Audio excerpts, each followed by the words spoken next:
on this. Tell me when you want me to go. I don't mind over talking or. Yeah, I don't mind. Hi, this is Jim the Keys bartender coming to you from the not the Catch restaurant, the Blackwater Siren. Coming to you from some damn place. I was so relaxed for episode 105. Should I stay or should I go? The classic title to a Clash song, or the classic Clash song, I guess it would be. But the 1 year anniversary was yesterday. Of Irma. That was hit 9:10 a.m. on Cudjoe Key. And right now, North Carolina, South Carolina, Virginia are facing up to Florence, which is fluctuating between the Category 3 and 4 right now, and 5. Maybe a 5.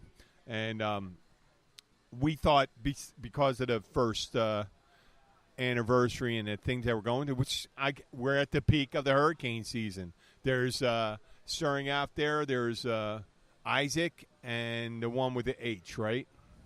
Yeah. The H one's going to go up the Mid-Atlantic. Yeah, that's a fish storm. That's a fish storm.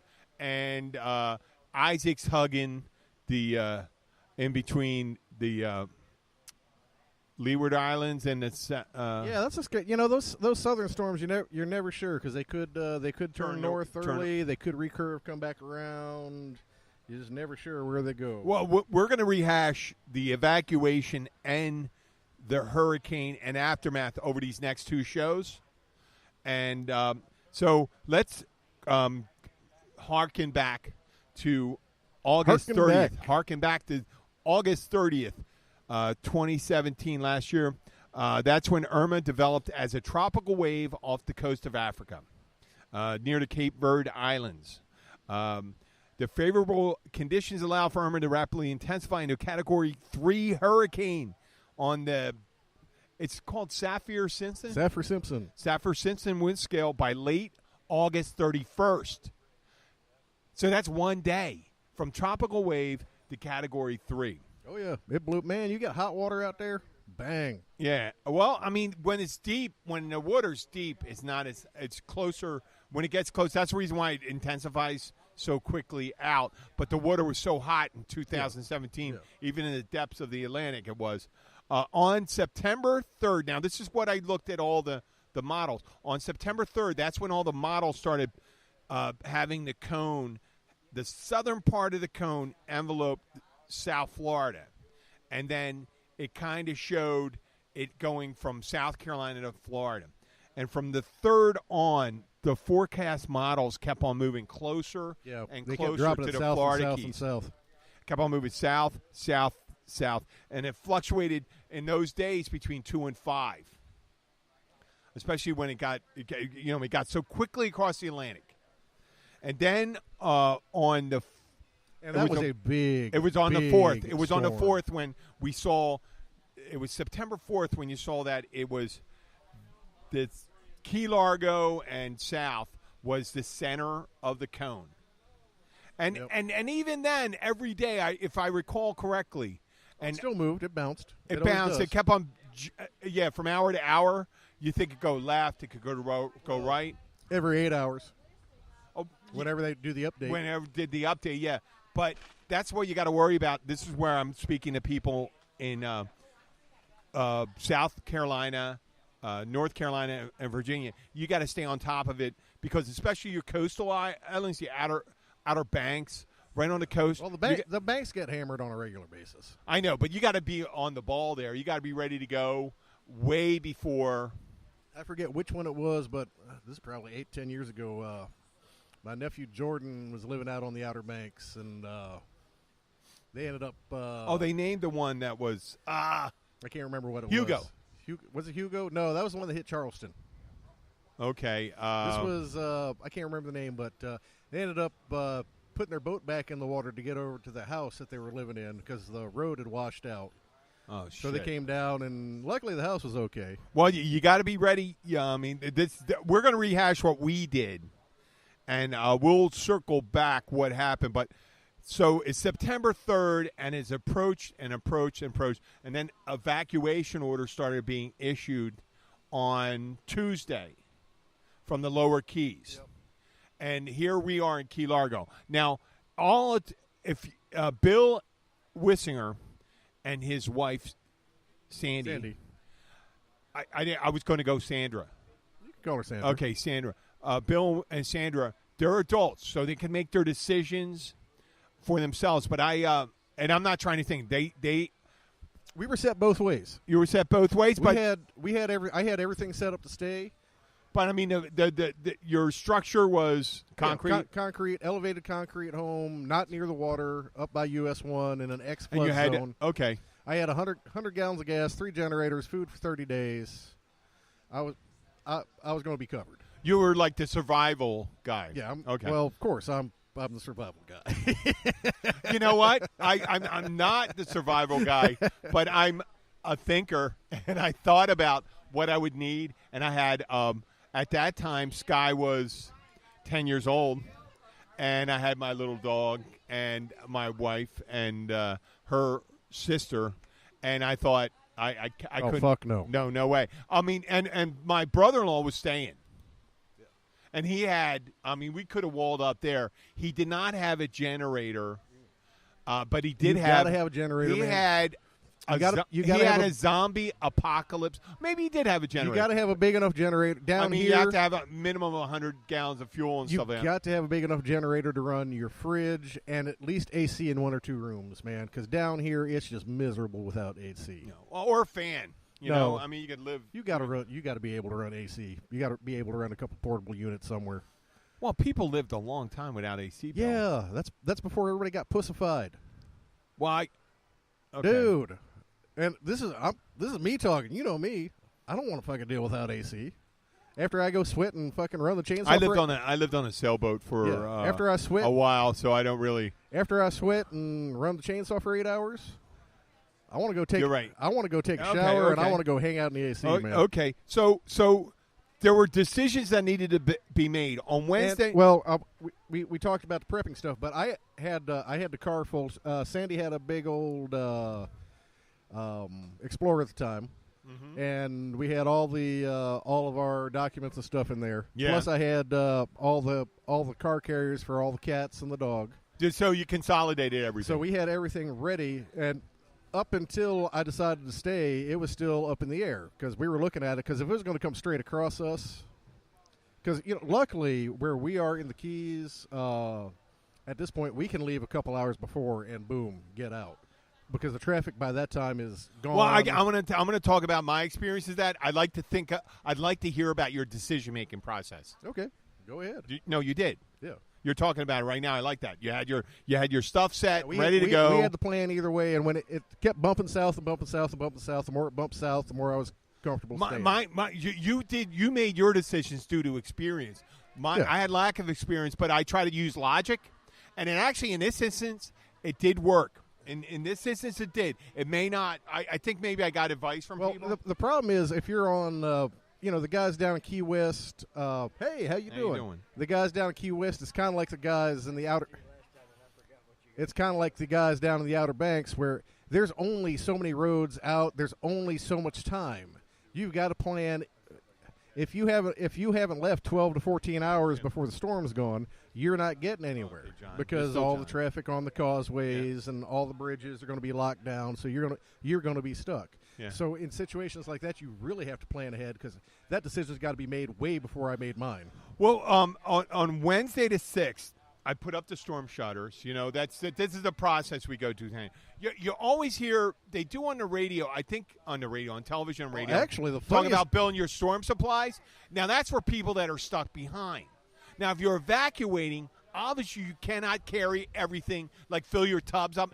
It's like don't fill your tubs up if you're leaving. It's ridiculous and stuff like that. No. So what I did is I put on my storm shutters. I filled the vehicles with every vehicle with gas, even though the one I left behind. And if you have a little tiny trailer hitch on your little tiny car, get one of those Harbor Freight rack things and put another 10 gallons on there. Because, dude, trust me, you might get up 350 miles up the road, and there might not be gas up there because all these people have been sucking these stations dry. No, I just realized the foolishness of trying to stock the amount of food that I would need in the house that I have, because I would never hole up there in a storm. The house is a good house. It's cinder block, right? But it's on the ground. It's 12 feet up. You've seen where it is. Yeah, you're in an X zone too. Pretty high. What? I think you're in an X zone. Okay, but I X still zone think the route. For those of you who don't know, is a non-flood zone in the Keys. That's how they rate stuff. And if you're in an X zone, you're pretty much, unless we're talking 15 foot of surge, you're probably okay. Well, the thing I'd have to worry about is the roof, if for a tornado, because tornadoes are sparked up there. So, because of the peculiarities of the Keys, we needed. I felt on the 6th that we needed to evacuate. And then Thursday at 9 a.m., all the models zeroed in on the upper Keys. And so me and the missus, we started I told you about the gas. I did that. I had the shutters up. We decided that we were going to evacuate. We emptied perishables from our refrigerator.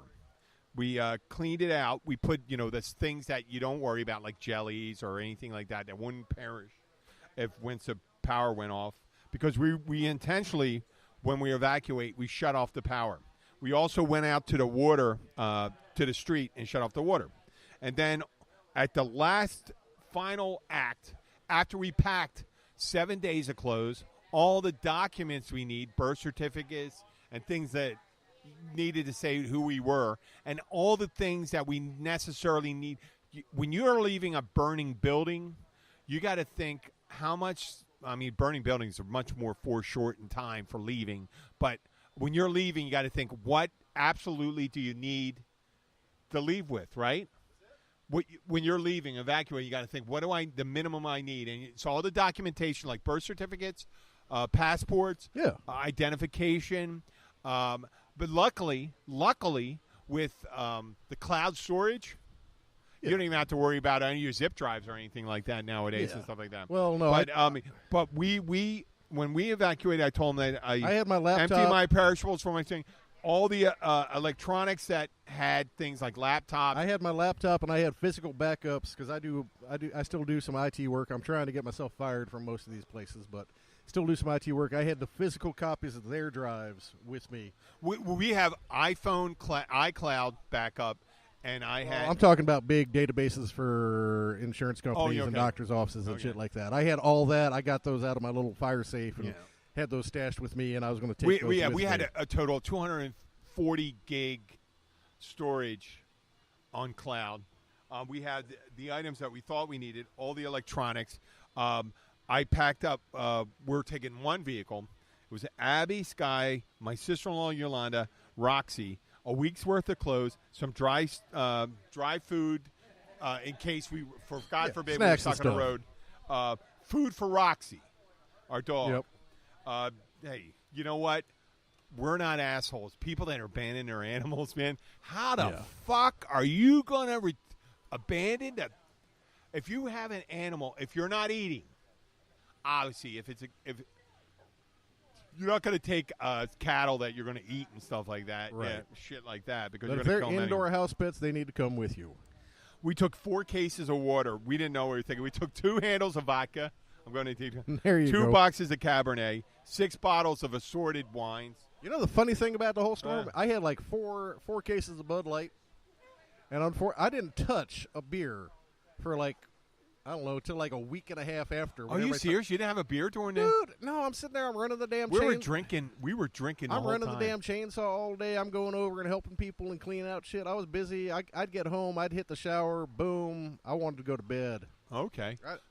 Like I said, I didn't have a beer for 5-6 days after that damn storm. Okay, so let's talk to the listeners about our evacuation plan. Now, if you know the Keys, just think of it. It's just one road out. Now, once you hit mainland, you have your options when you get up there. You got the Turnpike, and then a little further up, you got 95. You got Chrome Avenue. Turnpike, you got Chrome Avenue. So you got 27 once you get a little farther north. You got a whole lot of different surface roads to go on. fortunately, because I was always concerned, we took my wife's car, and I bought the premium package for OnStar. And I called them while we were on the stretch. I remember that. They got you guys a hotel and everything. Holy shit, man. They did. I mean, I don't know how I told them I wanted to go to West Coast, Mid-State. Good Lakeland. I once heard that Lakeland was a high point in Florida, and that's what I kind of set on. And they set us up on the Lakeland Terrace Hotel in the center of town. But we got in contact with them, and I gave the OnStar representative, who already had my credit card. I gave him the credit. I said, yes, please give my credit information. It's an emergency. I pop them over. You have my permission. Book my room. Do what you need to do. And then they told me the room was only available to Saturday. At that time, landfall was early Sunday morning, like in 3 or 4 o'clock. It slowed a little bit, I think. I'm not exactly sure. But Saturday, that means we would have had to leave on Saturday or live in the lobby. Remind me to tell you about the Luke story. Okay. So I jumped on the reservation anyway because I got Abby to bring up the hotel on the thing, and we looked at it, and it looked beautiful and stuff like that. So we went up. We got up as far as you can, and it was unusual because we were there on Thursday. We started at 12 noon. The traffic wasn't that bad. When we hit 27, holy shit, there was nothing. I don't know if people left earlier or later. No, nobody thinks about 27. The turnpike was a standstill till West Palm. I went up 27, and was nothing going on. We drove up. We were there for hours, and then along the way we decided we had to walk Roxy. And there's a little-known law here. I mean, I guess you learn this during the evacuation. You're allowed to evacuate with a weapon. Even if you don't have a concealed carry permit, you're allowed to bring it. And even if in Florida, so the gun laws are so loose, you can just get a gun for someone to go. Yeah, here. And I went to don't worry about it. My brother-in-law, and he gave me a .38 special revolver. I've never fired before. So while we stopped for a walk, we were in a marshy area, and I walked off a couple hundred yards. And I'm thinking it wasn't – they didn't hear – they heard a couple cracks, but it's no big deal. But I went off to a marshy area, and I fired into a berm, a dike that was away, and it was clear. I waited for a clear thing to see. Yeah, I centered it and see how close is 60 yards going to hit. And I said, holy shit. The 38 is – Some 38s. What? Some 38s are good. This sucker really – I mean – the first 3 shots I put went right in. If it was a person, I would have hit or been near the person. I fired 3 shots because it went right in. I would have winged them at least in that. Would at least got their attention. Yeah. And after I was done, I'm emptying out the dead shells, and I hear this yelling, and there's this guy fishing. He's sitting on a concrete drain, and he thought he was he thought I was going to off him. You're fine. You're fine, buddy. Yeah. I just walked. So we got sure to the hotel. Thing still works. We got to the hotel 5:30, checked in. It had a beautiful bar, a restaurant, white tablecloths, real fancy restaurant. I wish it wasn't that fancy.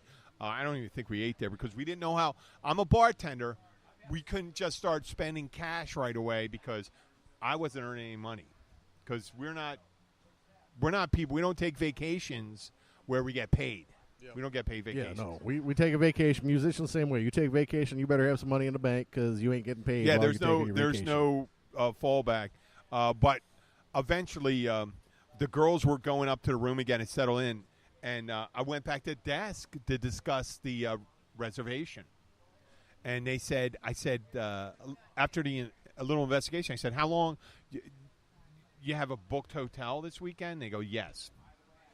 And I said, how long were these reservations in for? And they said for at least a month.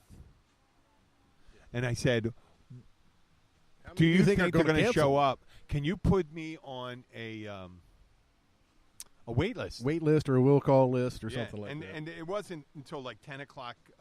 We go back and forth. Nice. They were very friendly. They were very helpful. And they were very helpful about it. And we went, hey, Sether. Hey, how you guys doing? We they were very helpful. They're very accommodating, and actually during the evacuation, most hotels allowed pets, even if they weren't a pet. And our dog, luckily, was very well house trained, tiny little dog.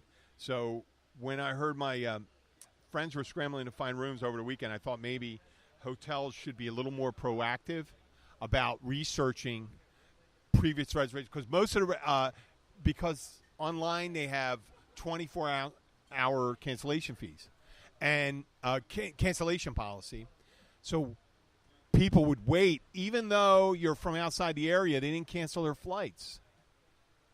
They didn't cancel their travel plans. Right. Now, listen, folks, this is a message we could do. If you are scheduled to go to Wilmington, and I apologize to Wilmington right now, do not go. What you can do right now is cancel your plans. Cancel your flights. I apologize to businesses if you think you're losing money, but those hotel rooms inland, and some even ones, because people have precarious living conditions. People live on boats and things like that. If you're stuck in Wilmington or some other coastal place, a hotel that's on the beach may be a better place to stay than just a little bungalow. Well, they'll have most of those closed down. Of course, they'll probably have a skeleton staff there, and most of the time. I mean, that's a building to stay in, though. Yeah. Better than. Yeah, most of the time, if you show up and start banging on the door, they're probably not going to kick you out.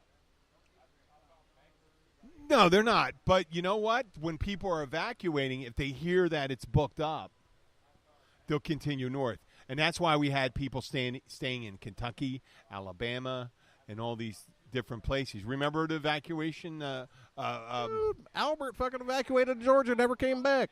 Yep. I lost a guitar player. I had to put together a whole new damn band. Damn. How about Holly? Holly ended up going to Alabama.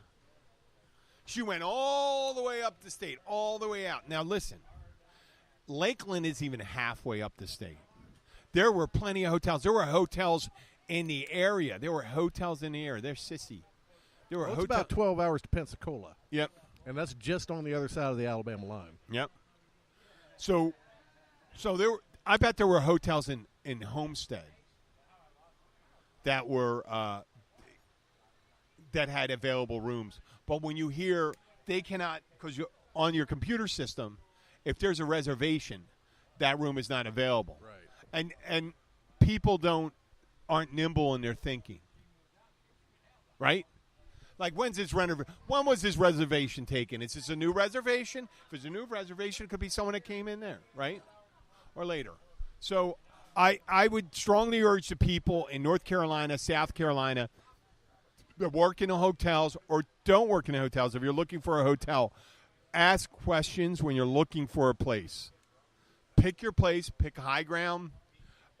Pick away from the wind.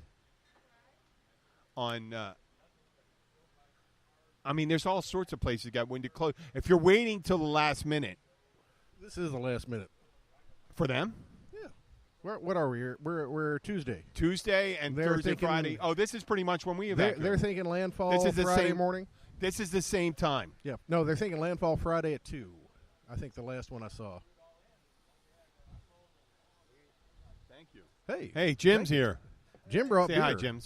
Hi, everybody. How you doing? I'm doing dandy. Good. Breathing. I'm a happy There you go. He's a happy boy. Hubba, hubba, hubba. Hubba, hubba. Thanks, Seth. Thanks, Seth. And Trish, yeah. And Trish. Hey, so what we're talking about, we're about 2 days out then. I'll take a look. Well, no, we're 3 days out. 2.5 days out. Right?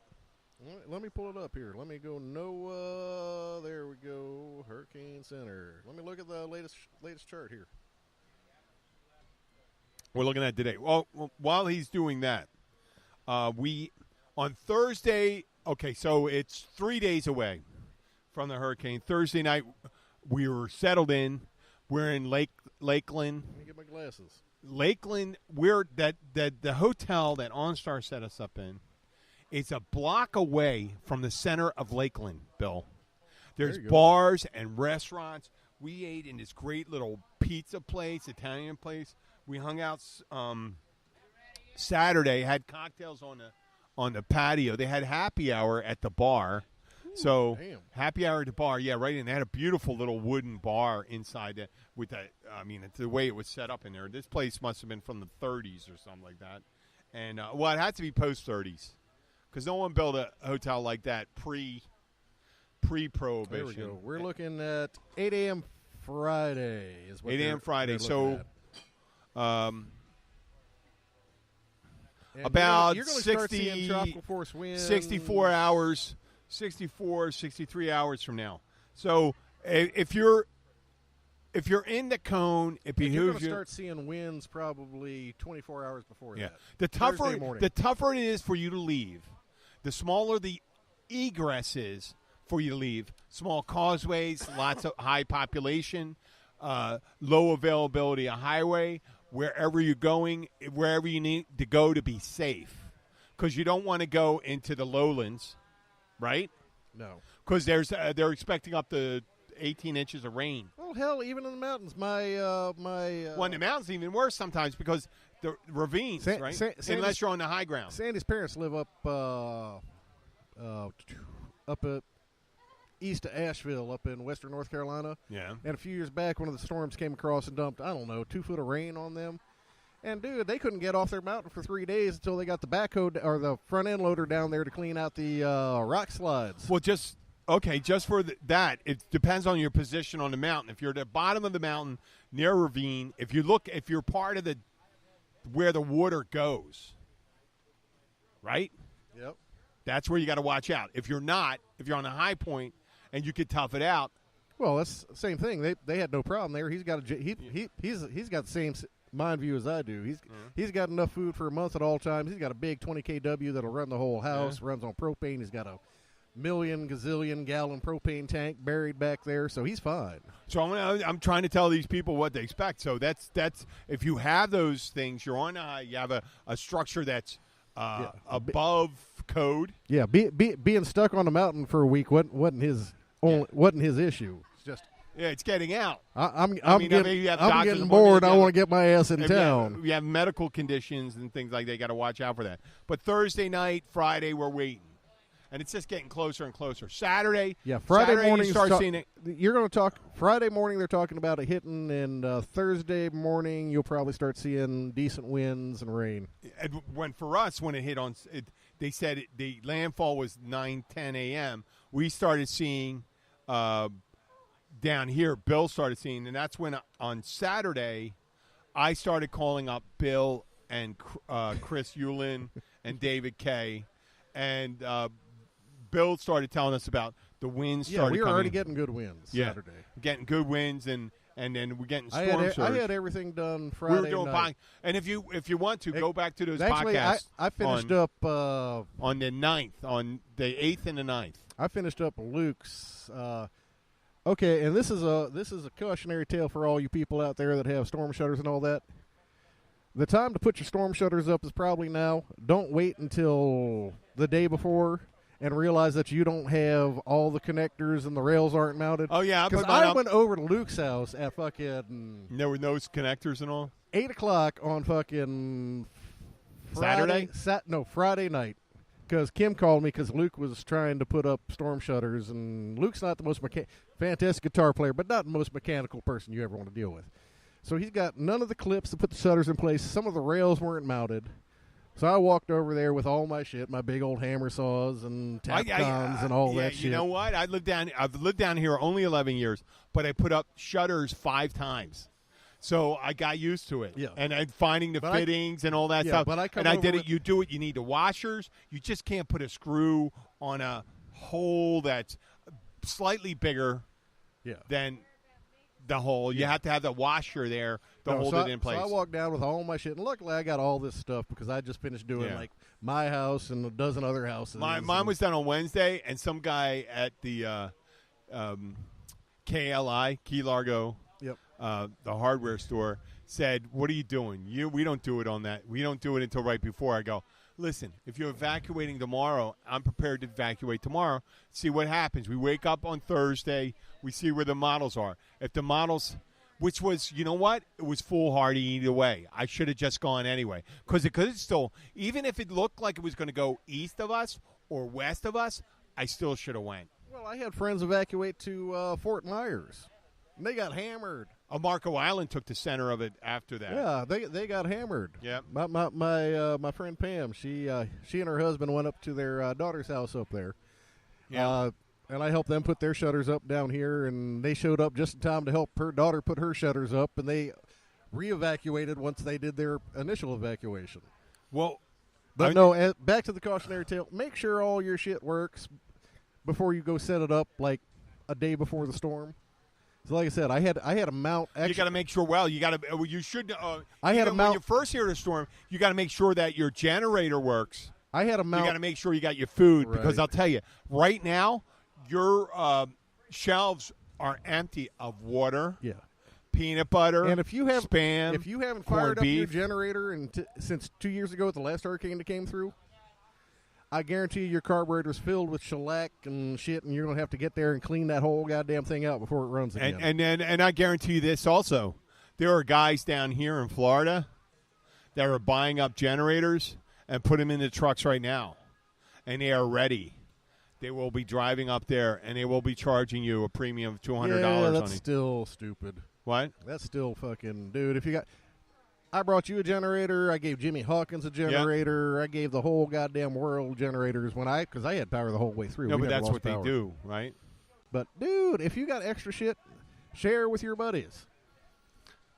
That's what they're going to do, though. That's what you're going to do. But to make sure you have the things you're going to try to, if you're stupid enough to try to weather it, right now, I mean, it's amazing that the liquor disappears first. Down here, on the Keys. I think that was the Keys, right? Yeah, well, we're all functional alcoholics. Yeah, there's no extra delivery. But as we wrap up the leading up to the hurricane, I remember the day of when I started calling down here. And David Kay was doing a live stream of near Bahama Avenue, I think it was, in Key Largo.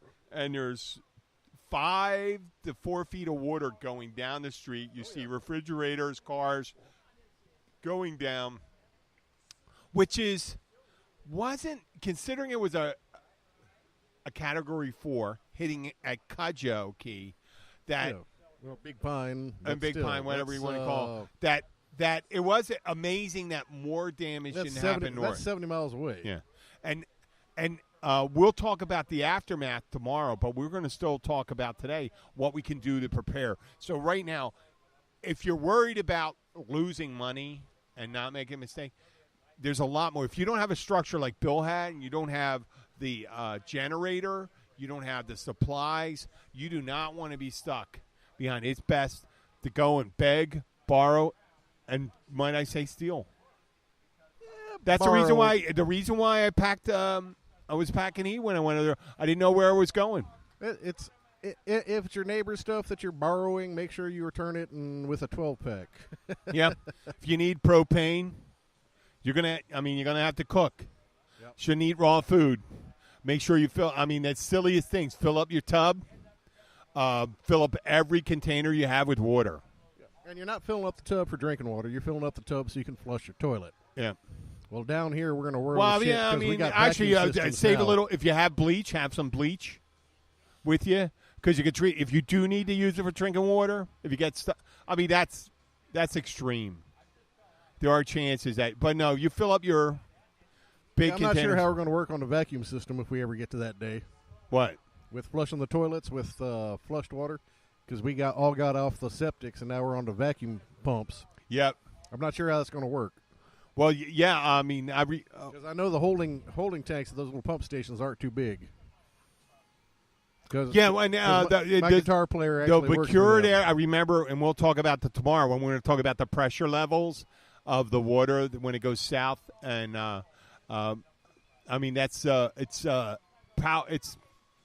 energy potential drops off dramatically once you get down to Key West. Yeah, I don't know, man. They got big. They said there was a lot of pressure loss going down. I remember. We'll talk about tomorrow. I'm going to do a little research on that. They got big pump stations with big generators. I know, but I mean, it's the volume. You can see one right there. No, but it was the volume. It was a volume of water that they had left when they're going. What are we looking at right now, Bill? About 10 minutes left. 10 minutes away? Okay. We're going to do a little update since we're on there. You know what? There he is, Monkey Boy. How are we doing? He's here. Laugh now, Monkey Boy. Yeah. Laugh while you can, Monkey Boy. Which, if you've not seen that movie, Buckaroo Banzai Across the Eighth Dimension. You know, I saw an interview with Peter Weller not too long ago. Where do you know about Peter Weller? What he's trained to do? No.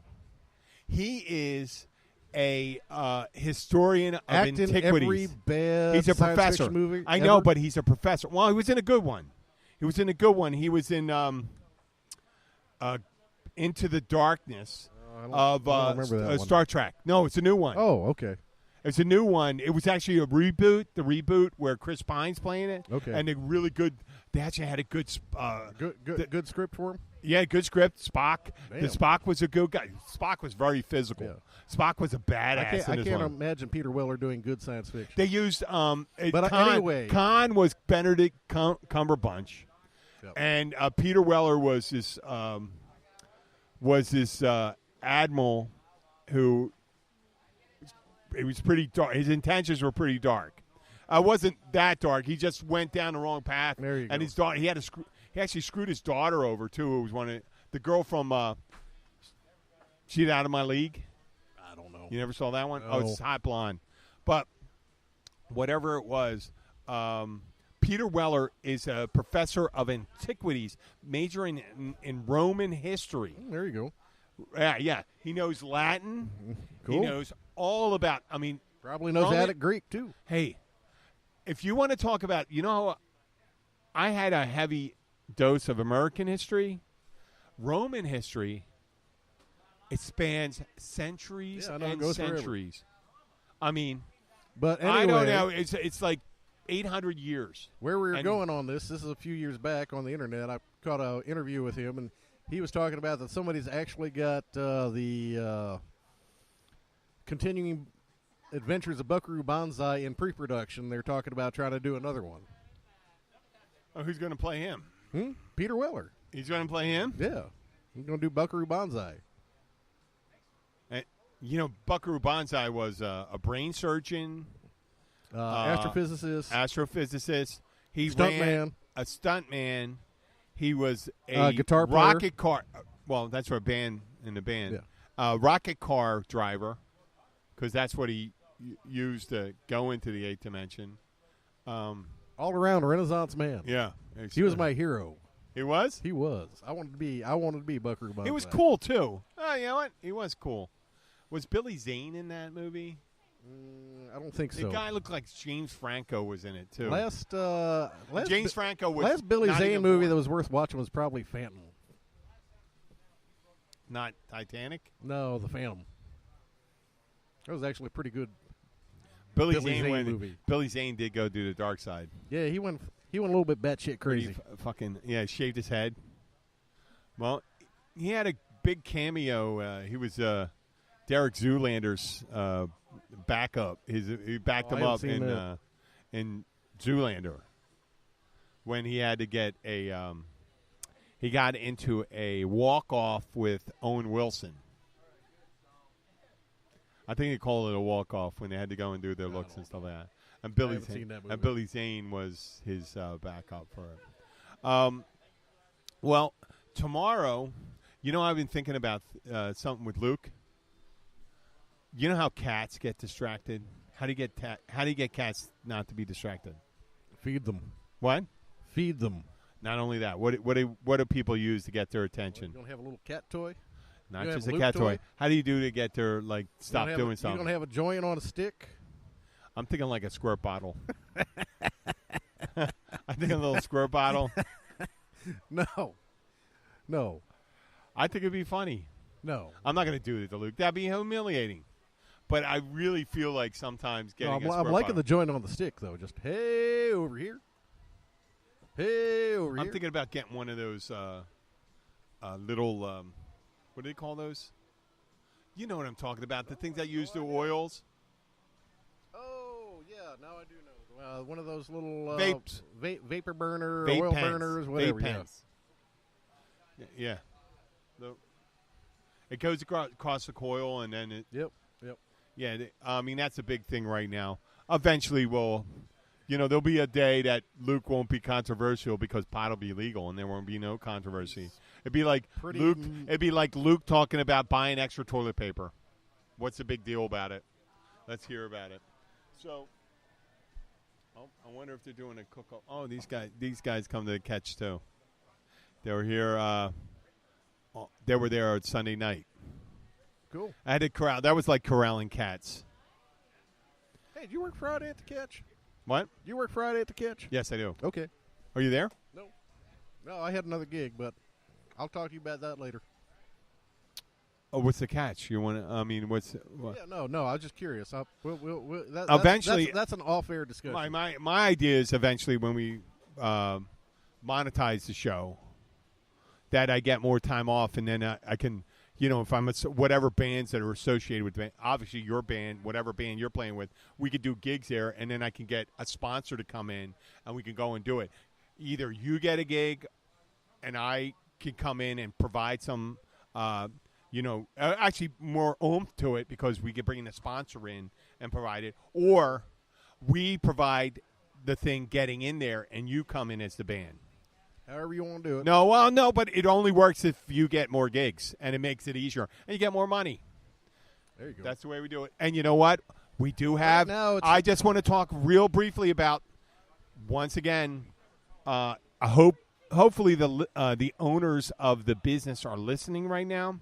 But last week, or earlier this week, I sent a message to the owners of the Lovers Boutique in Key Largo, with our intentions of doing a show from their establishment. And for our listeners, the Lovers Boutique is an adult store in Key Largo. And it started out, people thought, they mentioned it to me as a joke. And you know what? It's no joke. We are a show that we do have no boundaries. We don't have to be filthy for the sake of being filthy, but we don't have to be staid. Boundaries of good taste. Yeah, we don't have to be staid or puritanical for the sake of being staid and puritanical. There's plenty of shows that do from Walmart or some restaurant or something like that. We need to get Lucy and go topless cart surfing in Walmart. Well, we don't need to be arrested either. We were actually, this is a friend of mine, Cart surfing. So you put Lucy in the cart. No, Lucy and I were both topless, wearing. We went in there wearing undersuits for our leathers, because she's a motorcycle racer as well. We went in there wearing undersuits for our leathers, which is basically a little skin tight leotard looking thing. Skin color? No, they're black. Oh. But I had a pair of shorts on. She had a pair of shorts on. Anyway, long story short, we got Sean Prieto, who ran a fantastic race shop down here for years, pushing the two of us through Walmart, and we were both topless cart surfing through Walmart. And Lucy is about 5 foot, maybe minus 2 inches. But you got to give her the whole 5 foot thing, or she gets angry. Pissed off. And she's got big old massive gazongas. Yeah. And so she's we're wearing a skin suit, skin tight black suit. No, we're actually topless. Both of us are topless at this point. And Sean is pushing us through. Oh, Walmart. one of those big ass carts. Yes. With her bare. Yeah, bare. She was bare breasted. I was bare chested. And we're going through Walmart. You know what? Walmart. If it was in Valdosta, Georgia.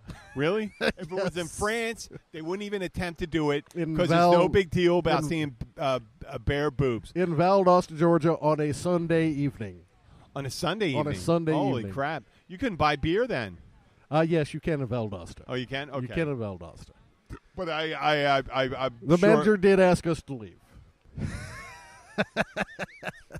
Was she attractive? Oh, yeah. She's a cutie. A blonde, brunette? Yeah, blonde. Wow. Okay. Not that it matters. Not that it matters. I'm glad we ended that. I'm glad we ended that. The Irma point up to the point of. I think we're right in the thick of the things with Irma. So tomorrow we're going to finish the Irma aftermath, how it hit Lakeland, and how we approached the return, and how you responded that day, Bill. When you were checking on our properties. But we're not going to talk about that right now. We'll talk about that tomorrow. Thank you very much for listening. It's Jim the Keys Bartender. I'm going to turn it over to Bill Wissinger. Thank you all so much. We do appreciate you hanging out and listening to us. We'll be back tomorrow night from the Kitch around 5 p.m. or so. We're going to have Luke up there again. We do appreciate you all, and thank you again for your continued listenership, and we look forward to seeing you next time. Thank you so much for tuning in, and we will catch you guys later.